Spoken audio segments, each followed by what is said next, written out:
So the Terramite here has been losing a little bit of power recently and not running quite right.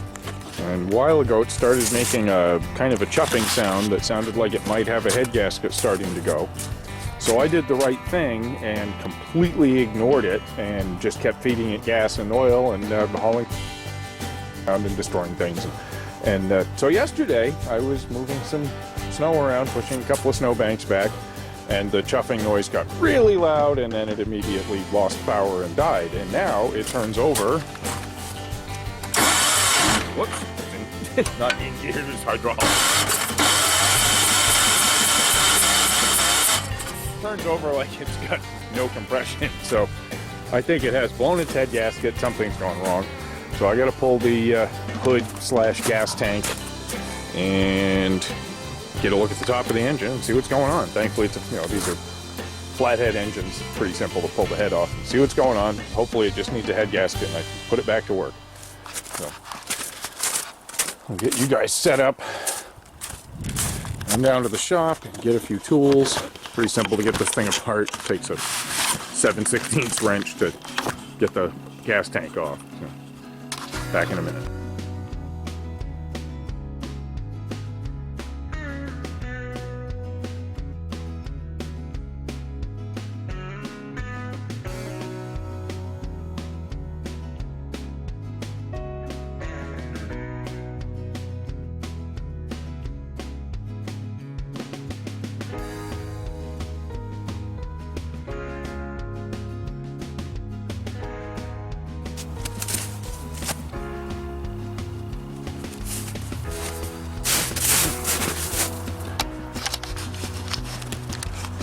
Okay, come here, you guys. I already see something.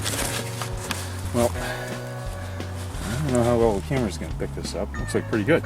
You see that mark right next to that head bolt? I'm not sure what's going on there. That spark plug's been in there a long time, clearly. It's not loose, so there's a loose spark plug. Can't move that head bolt. Oh! Oh, wow! Well, oh, okay, I don't know if you can see that or not. Oh yeah, sure can. You see the crack in the head on the right side of the bolt, and on the left side of the bolt there's a blowhole. Wow, okay then. So yeah, I'm gonna pull the head, and thankfully pretty sure I have another head for this thing. I might even be able to reuse the head gasket. Probably not, but we're going to. Let's, all right, yeah.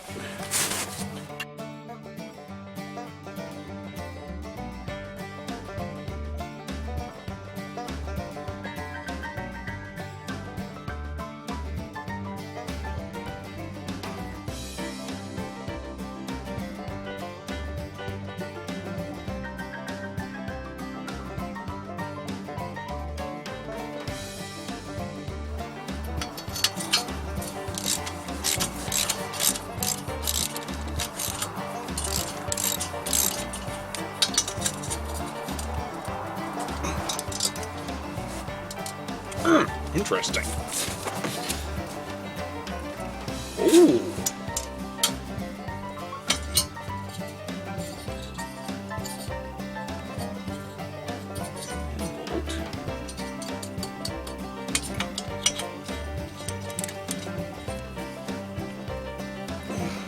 Exhaust.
Yeah, I'd say she's been running a little lean.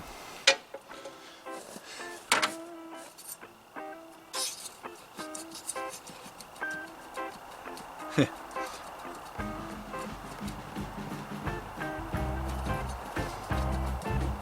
could be for many reasons. Could have a valve stuck. Definitely have a valve burnt. So I can get some penetrating oil in between. Down there, because this bolt is right above the exhaust.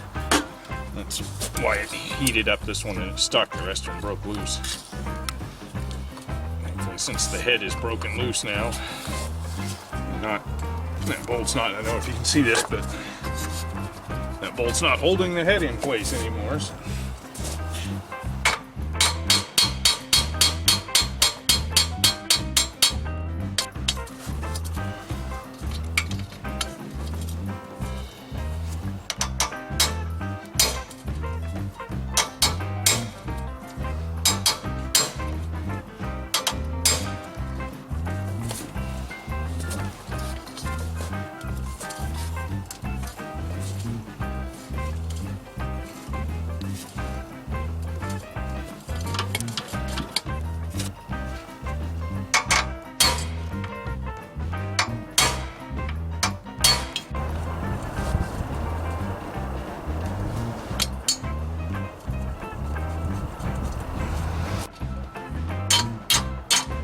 This head is already junk. Let's just make myself some room.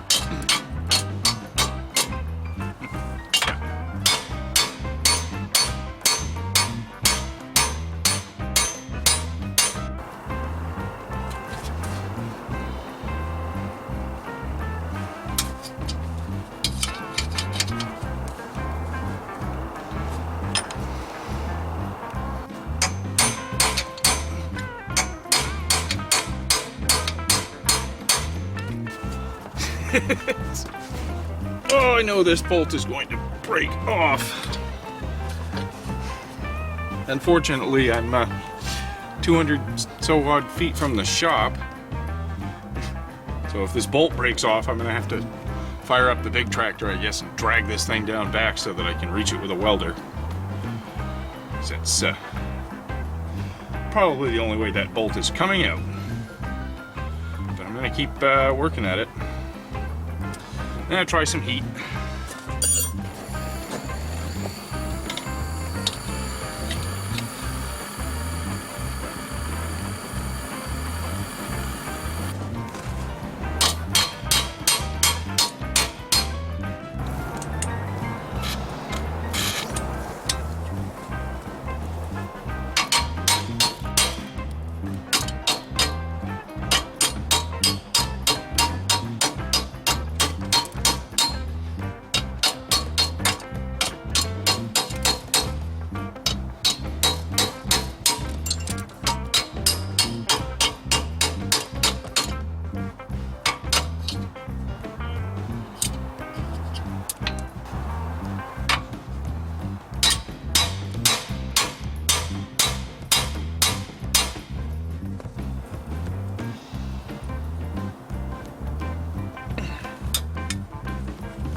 That's a tiny bit of movement. Tiny, tiny bit.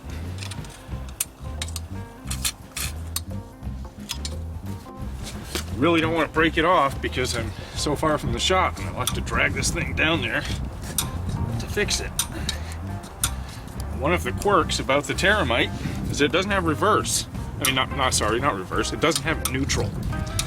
This thing was built as a rental unit in 1963, and they intended it to be really foolproof because it was made for non-skilled operators, which means that you start it, you push the pedal forward to go forward and backwards to go backwards, and if you let go of the pedal, it stops, regardless of whether the engine's running or not. If its pedal is in the neutral position, it's locked. That's the brakes. So if somebody panics and does something dumb, it just stops moving. There we go.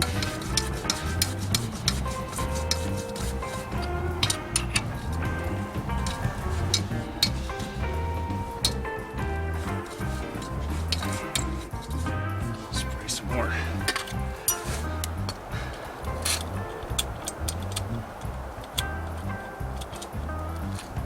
Makes it wicked easy to use, but it does mean that if the thing breaks down and you have to move it, you have to drag it. So, and you know, my bigger tractor will drag it, but it's a pain. Once I saw that it was the head, I knew, well, hell, I can replace that in the driveway with hand tools. So I've got some parts engines down back. I gotta go down there and yank the head off one, and they're all junk outside, so it won't matter if I just break the bolts on those. So this is where a lot of people screw up and end up with a broken bolt, is that they keep on torquing on it out. And the rust that's in there binds up, and then next thing you know, it's snapped off. This one feels it's gonna come out. Oh yeah, we're good. I'm gonna put this bolt aside and replace it because I beat the hell out of it and it's probably junk. So.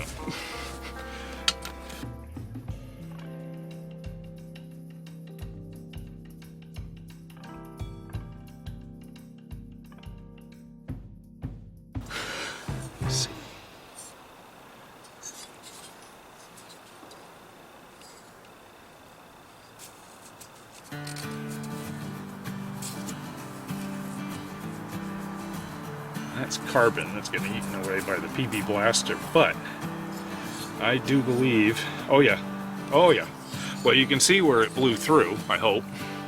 Let me come around here. So right there you can see where it blew through, but if you also look, yeah, it's showing up real good on camera, there was a crack, and that's why it blew through in the first place.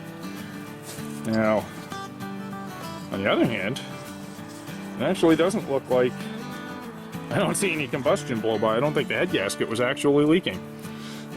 So, alright, let's go find a head. So, it is the next day. I did some calling around yesterday, and I got lucky, and well, first off, I found a head. It's not in the best shape, but I cleaned it up, and it should work okay. I think this thing's probably got low enough compression left in its rings that I don't have to worry too much about it leaking. But it's at least not cracked. The fins are all intact. So this head will fix it. Now, I was going to have to wait better part of a week to order a head gasket because this engine made in the 60s. Most places don't stock parts for them, just kicking around. Shout out to Norm Small Engine in South China, Maine. He had a head gasket for this old Kohler right in stock. So thank you. Took me half-hour round trip, and I've got the gasket I needed. So let's get this thing cleaned up.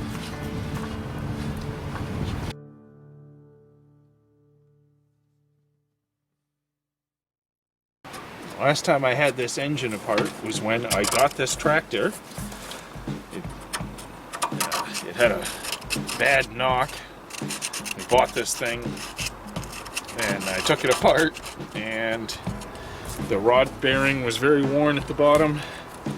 And I don't know if most of you know this, but rod bearings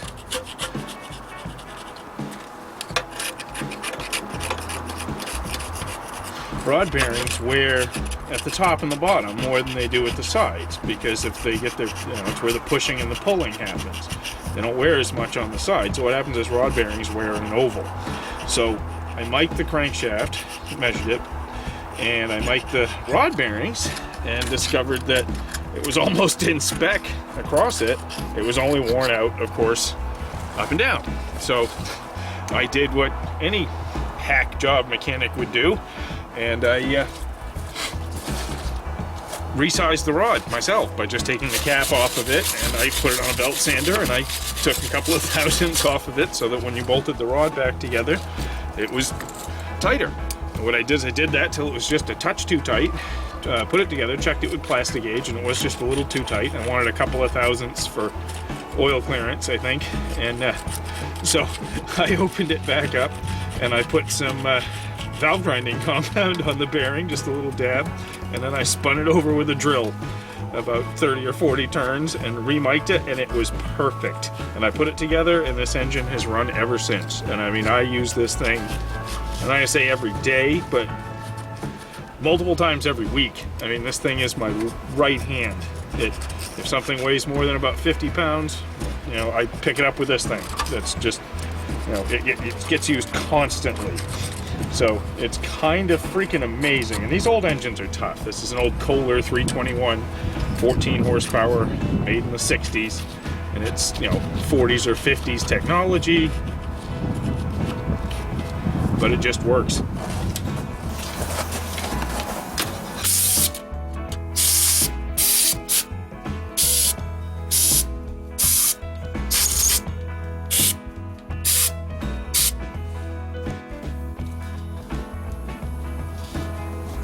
Better already.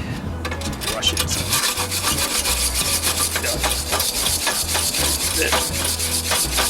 All the freaking help it can get. I think I'm looking into either rebuilding this engine again or outright replacing it, because it is pretty long in the tooth. The reason that I resized the crankshaft myself, other than being cheap /4 back then, was that it was already the minimum undersize. So I couldn't get a rod with a smaller journal and have the crank turned anymore, because that rod wasn't available. So since the crank spec, it was almost good enough. The crank was barely under its tolerances. So I said, the heck with it, just resize this rod. This engine's on borrowed time anyway, and it's been on borrowed time for 20 plus years now. So when we bought this thing, it didn't run. We bought it from some people. I think we paid $1,500 for it, my father and I, and it wouldn't run. It had no spark. It needed a $15 ignition module that we stuck in it. It's run ever since. It's never charged its battery, because I think it just needs a rectifier. But I've never bothered to replace it. Oh, incidentally, I meant to show you guys, maybe you can still see, but the head gasket was in fact blown. You can see black carbon here versus shiny steel here. It was blown right here all the way across. So that's the reason probably that this thing was running lean, pulling in air, instead of through the carburetor. So now, let's see, pull the rest of this stuff out. Yes, I know I'm being really crude. Yeah, it's on borrowed time.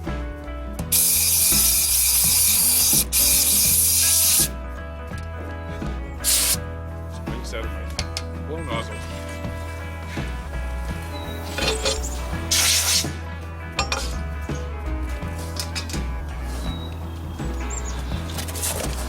Now, if I can't find another one of these 321s or rebuild this one so that it works really well, I've already looked into replacing it with a more modern engine, which, because of this old bell housing pattern that this is a big industrial pattern. I can't remember the measurements, but it's not the universal standard thing that most of the small engines. You can get a Predator engine. This is a 14 horse engine. I could put 16, 18, 20 horsepower of Predator power in this thing, and it would be much quieter. It'd be easy to start in the wintertime. It would probably be a pretty big improvement, and they're, you know, easily replaceable / disposable engines. So, you know, that's really a good fix for this thing. Clean some more of that out from around that valve. It's going to cost almost as much for the adapter as it will, and then I'll still have to do some hacking, because what's under here is just it's just 2 shafts with a rubber isolator coupling in it. This is a standard 2-bolt flange. I can get this, but I need to adapt what's going to be available. This, I need to make an adapter to go between this and the Predator. And that's not the end of the world, but, you know. The other option would be to just find another one of these old engines that's still good. You know, they are out there. They're in old Cub Cadet lawn tractors and stuff. I'd love to even have a 341, which is 16 horsepower. This thing is 14 horsepower, and I bet in the last 10 years it's been making 10, if that. Like, it's pretty abused and pretty neglected. So having a fresh 14 in here would be great. So I may look into getting this block board, blah, blah, blah, blah, blah, blah, blah. You know, resize the rod again if there's anything left of it, and just buy a new rod. There's ways to fix it. Or swap it to a modern engine.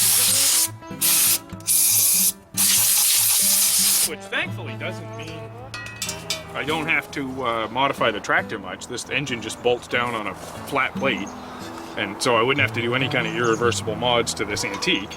Just a few bolt-in adapters to make an engine go in here that would be much easier starting and smoother running, and, you know, have a lot of advantages. I don't know how much difference it makes. We're gonna find out, but the only difference in the heads on these 2 identical 14 horse Kohlers that I had laying around is that the spark plug's in a different place.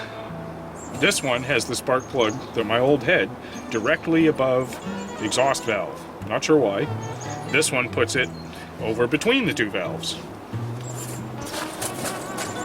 No idea why. I'm sure they had their reasons.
Battery in it. Should be enough gas in the carb just to see if it'll start.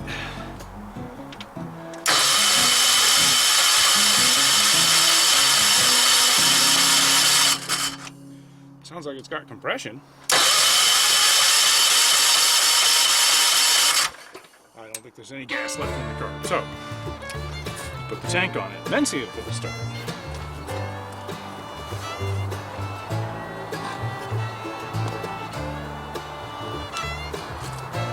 Starter sounds like hell.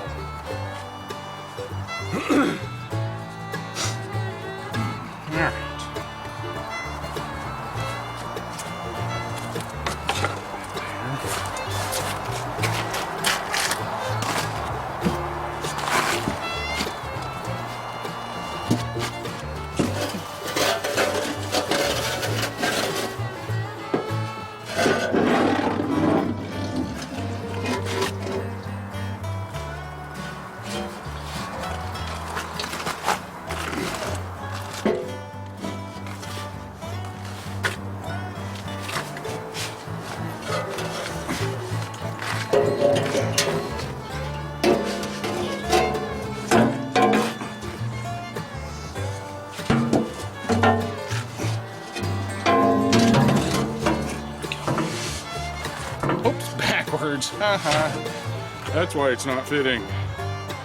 Okay.